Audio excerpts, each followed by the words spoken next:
Advice to the aspiring ballerina.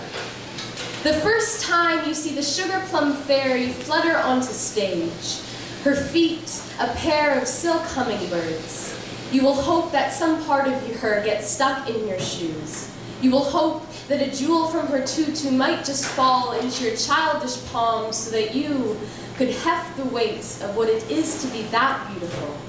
When you attend your first ballet class, you will see her always in the mirror.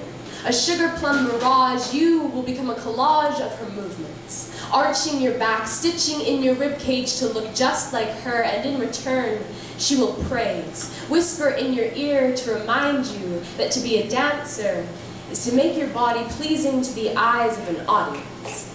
But as you grow up in front of a mirror, you will find that your body is not always forgiving. While the sugar plum fairy has remained ever youthful in your mind, you will grow up, out, and over yourself. An awkward amalgamation of limbs and flesh, adolescent skin and chest bound by leotard and ribbon. When your ballet teacher pokes at your tired muscles, you will wish her hands those of a sculptor. That when she presses her fingers into your belly, she could cut out some of the excess, trim your midsection, that when she prods at your thighs, she could thin their bulk, that you could be streamlined by her touch. You still see your sugar plum friend in the mirror. You still want to be just like her, but she does not praise you anymore.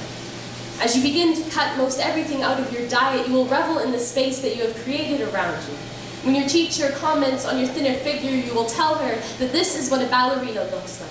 When she says that you are in no condition to dance, you will tell her that you've never been happier. You will contemplate your backbone, realize it is the strongest part of you, then accentuate it with tighter skin, and find someone else who shares your definition of graceful, someone who will let you dance with wings running down your spine. Truth is, I have known girls who wanted to turn plastic like the ballerinas in their childhood music boxes, who wanted to revolve to the same songs of thin-waisted women before them, who think that ballet is a sport you can only win if you warp along with your mirror. But when inspiration turns you from sugar plum to bruised fruit, when the only thing left stuck in your shoes is a cavernous ache, you will finally heft the weight of what it is to be that beautiful, of what it all meant.